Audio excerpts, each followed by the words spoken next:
Ghostwire Tokyo takes several conventional action-adventure concepts and mixes them up in a unique setting and premise. It would be easy to dismiss it as another open-world action game stuffed with filler, but the boys at Tango Gameworks poured a lot of care and effort into making the gameplay focused. A lot of what makes Ghostwire Tokyo unique is its style and emphasis on Shinto mysticism and paranormal urban legends and folklore. A majority of the weapons are spiritual, and players will rely mostly on charms, prayers, and really cool looking hand gestures to send the spirits back to the ethereal plane.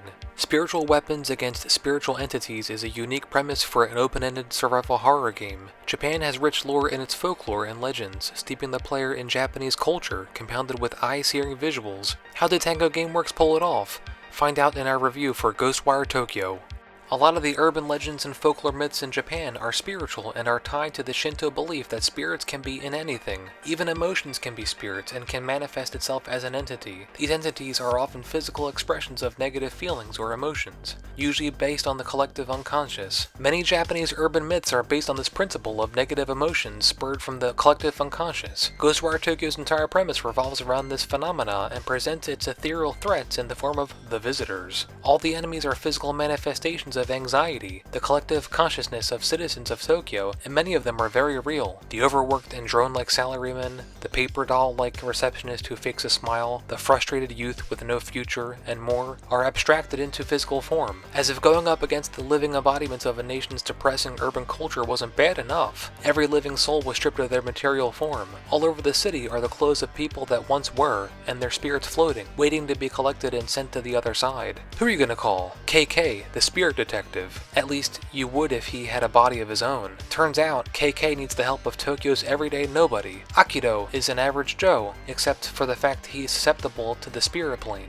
This makes him an excellent vessel for KK's abilities, and also a good fish-out-of-water protagonist. He will ask questions players would, and characters will organically explain plot details to him. It is up to KK and Akido in an unlikely good cop and bad cop alliance to unravel the mysterious terror attack unleashed by an enigmatic figure in a noseless Hanya mask. Along the way, the duo will find themselves getting caught up in the affairs of stray souls, wayward yokai, and maybe feed the dogs while also trying to save the soul of Akido's sister. When the game begins, much of the story has already transpired. Akido is like a child wandering into the middle of a movie and has to piece together much of who the characters are by reading into context clues. This makes the plot unobtrusive to the immersive gameplay and allows the players to envelop themselves into what is happening. Tokyo starts out with a very small amount of space to explore. Akido will have to progress by sealing torii gates in order to expand the open world map of the city. This prevents the game from losing focus early on and keeps the player on task with only a scant amount of side activities to do at any given moment. This approach to an open world design is a very graceful solution to the tendency of sandbox games to overwhelm the player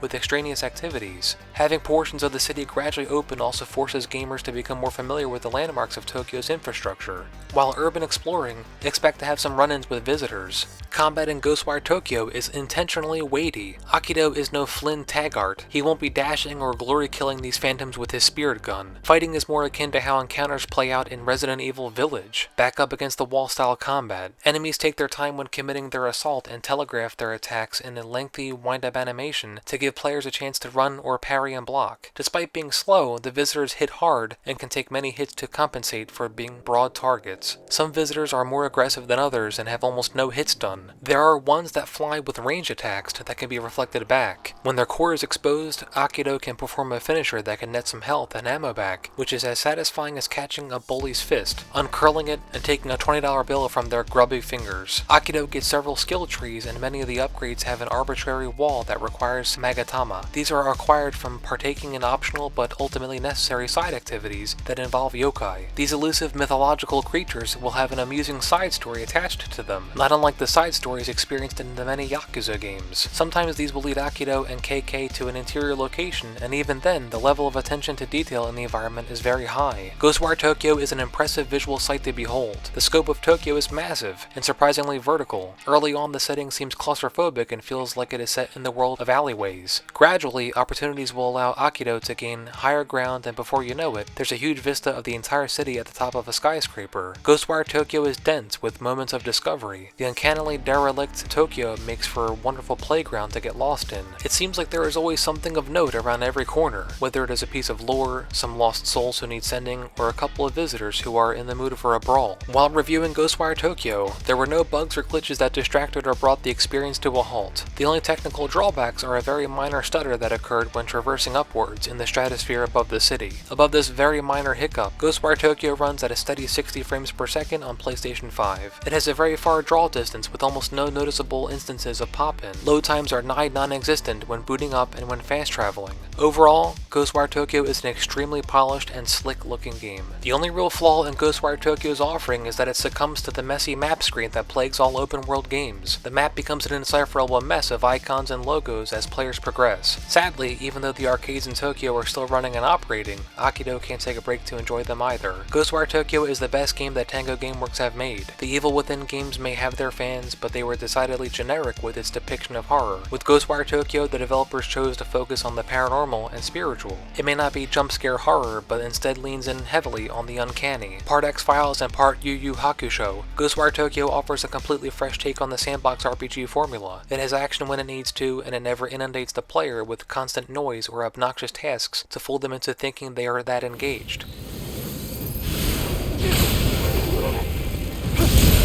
Yeah.